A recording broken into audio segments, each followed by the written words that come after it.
Assalamualaikum warahmatullahi wabarakatuh. Halo Sobat Ngulik, jumpa lagi dengan saya Indra di channel indragunawan.com. Sekarang ini udah lewat Idul Adha ya, tapi sepertinya saya belum sempat menyapa dan belum sempat mengucapkan mohon maaf lahir batin buat Sobat Ngulik dari Idul Fitri kemarin gitu. Alhamdulillah, saya ada sedikit waktu untuk membuat konten di channel ini. Sekalian juga saya ingin memperkenalkan setup saya yang baru. Spot ini sebenarnya tempat work from home saya kalau siang gitu, tapi memang dari awal udah direncanakan mau dibuat studio recording podcast kalau malam gitu, dan rencananya udah dari tahun lalu waktu saya pindah ke tempat ini ya, cuman belum sempat ngeberesin dan setup semua equipment-nya sampai bisa recording kayak sekarang ini gitu. Dalam kesempatan kali ini saya mau cerita pengalaman saya beberapa minggu lalu ketika saya menghadiri event Microsoft AI Tour di Kuala Lumpur. Kalau konten acaranya sebenarnya sih biasa aja gitu dan lebih mengarah ke sales pitch gitu ya. Tapi ada dua hal dari event tersebut yang paling berkesan buat saya.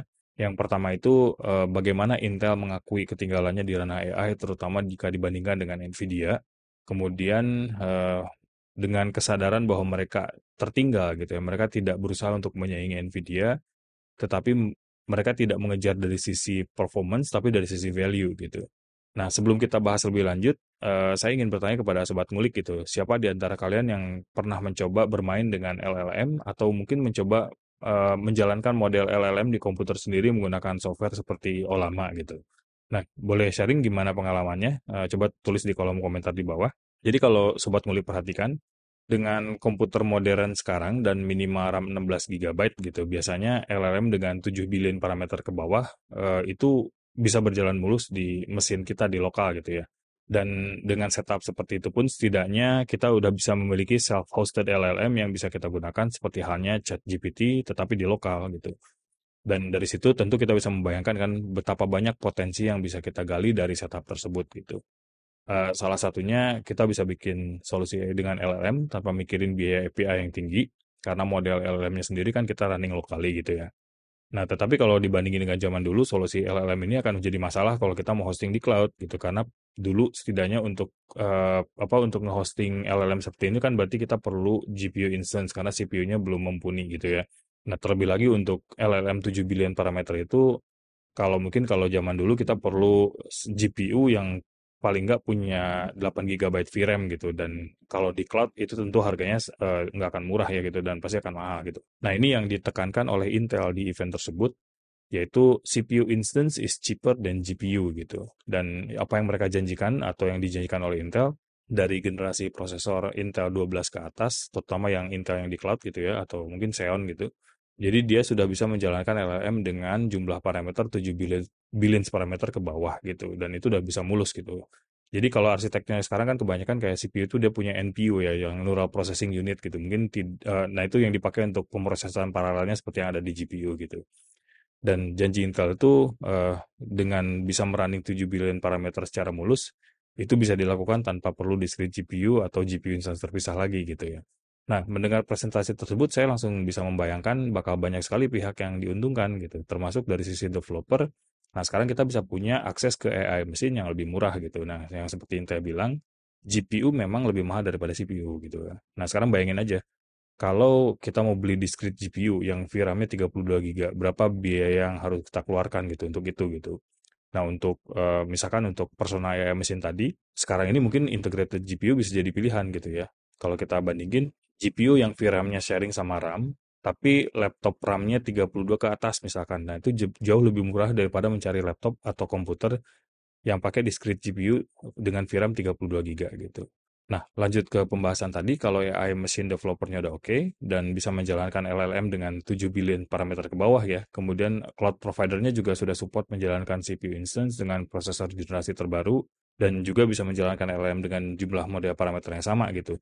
Jadi ini udah full end-to-end tuh gitu, dari sisi development ya, jadi tidak perlu khawatir dengan biaya OpenAI API misalkan yang kalau kita tidak kontrol itu bisa bengkak. Dan satu hal lagi yang paling penting, kita tidak perlu takut atau eh, khawatir kalau data atau informasi perusahaannya itu bocor ke AI provider gitu, karena semuanya lokal atau dalam kontrol kita sendiri.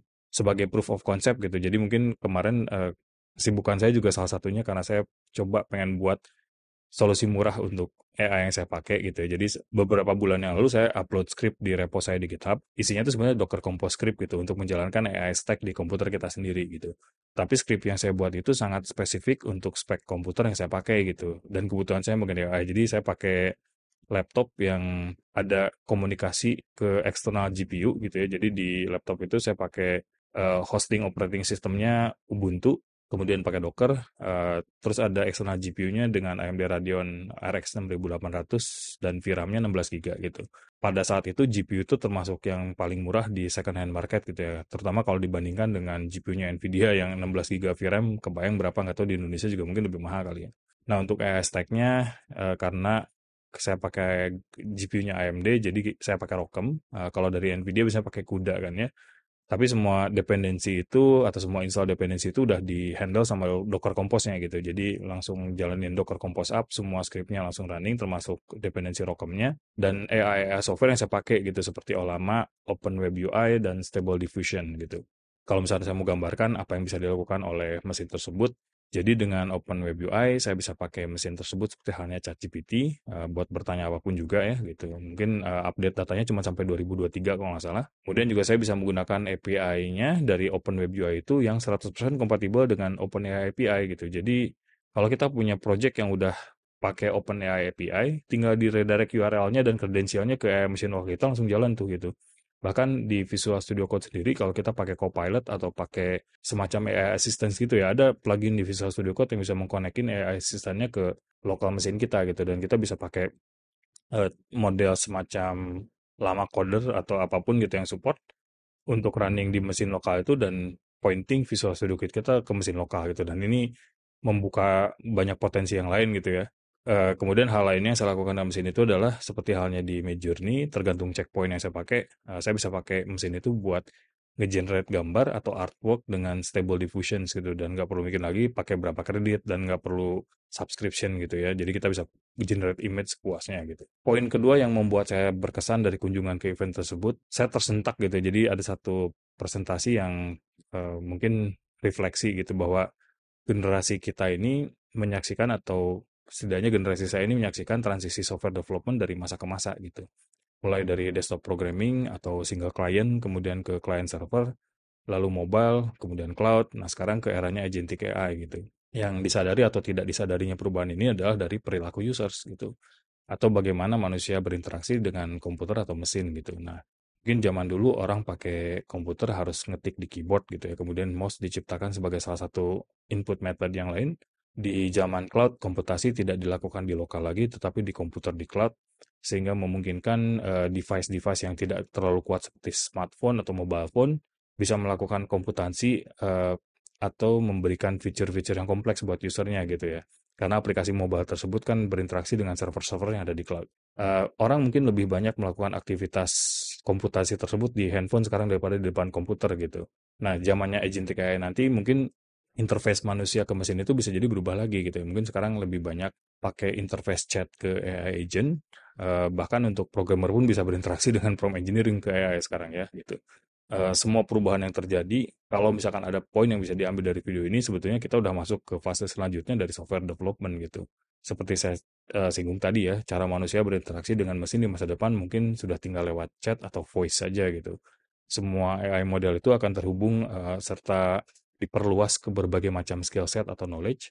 Kalau saya sendiri sebenarnya sangat excited lah dengan masa depan dunia AI ini gitu, karena dari sisi pengembangannya sampai dengan deployment-nya sekarang ini udah accessible. Dan kedepannya saya rasa akan semakin murah dan mudah gitu. Dan semoga Sobat Ngulik juga udah mulai embrace the changes ya gitu. Minimal udah coba pakai tools-tools AI yang ada di luar sana untuk membantu produktivitas kita sehari-hari gitu. Nah, seperti contohnya bagaimana script vlog ini dibantu oleh Google Gemini. Walaupun topiknya dari pemikiran saya sendiri, tapi Gemini membantu saya untuk menyusun strukturnya supaya lebih mudah dibaca di teleprompter. Oke, cukup sekian video saya kali ini. Kalau ada saran atau masukan untuk video saya berikutnya, silakan tulis di kolom komentar. Dan sampai jumpa lagi di video saya selanjutnya. Ciao.